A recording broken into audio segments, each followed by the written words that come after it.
The sun is setting, and for these young lads, another training session comes to an end. Welcome to Israel, a suburb of Accra, where love and passion of one man breeds hope for the future. Meet coach Rashid Salifu, who since age 16 has got an eye for talent.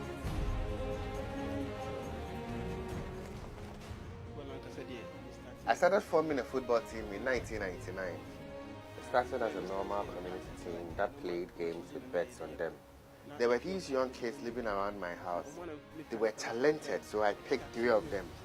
I bought a football, and after school I would fix a goal post for them to play with. I was 16 at that time.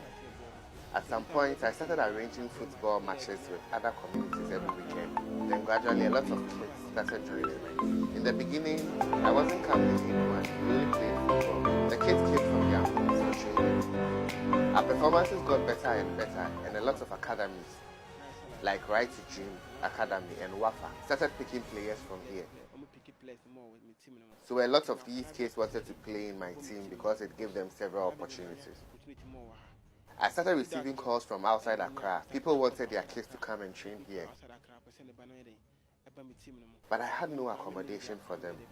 First, it was a school called Stillwaters. They gave us a single room. They later started facing problems, so I went to Jam Vason to plead with the headmaster, and he agreed to offer the kids a place to stay. They gave us 2 rooms, a hall and a room. As I speak to you, this is where they live, and we trained them from here. It was a coach, a man that brought them here as part of the school, and they are resident here, so they don't like go and come.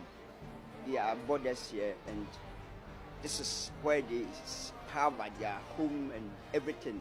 So they just wake up from here and then come to school. But in evening time, they go to the field to have their training and their practices for the football. Well, what I believe is, and what I've known is, he's the one that pays up everything. Well, I've never ever seen a parent coming to me to give me money. I have a game center, and the little I make from there is what I use to buy their food. I pay 210 Ghana cedis every week. I have players in Europe, the USA, and here in Ghana. I have one in Belgium, Samola Samoa. He's the first player I picked from outside Accra. I also have Eric Dankwa. He's also at Montverde Academy in Orlando City, Florida in the US. We have a big problem with pitches here in Ghana, but this is where we have trained all of them, even those I mentioned that are in Europe. They all train here. Sometimes we go away to play matches and people love the way we play, but when they visit us, they realize we have a bad pitch. Sometimes it is not about the pitch, it is about what we teach them. We give them good training in terms of techniques, and we teach them the game well. In the future, we want this project to become huge. We want to own our own school, camp, and pitches, so that we can also boast and say, by God's grace, this is our camp, these are our pitches. So that we can develop more talents, especially those in the villages. We can push them to achieve their dreams of becoming footballers.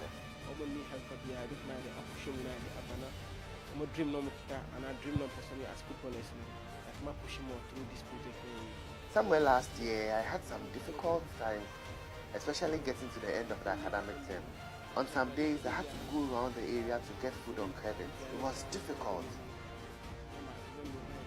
But I never want the children to go hungry. I was sweating, but I never let them see. Before nightfall, I have to make sure they have food to eat. On 7th January, we played a tournament, and all over Ghana, the best under 13 and under 15 teams competed. At the under 13 level, my team won. And the under 15 level, my team also won. They are my happiness. Sometimes you just want to help them for nothing, just for fulfillment. So he draws his happiness from these kids, and his dream is to have a well-established academy. Don't forget, dreams do come to pass. We wish Coach Ibrahim Salifu and all his talents all the best.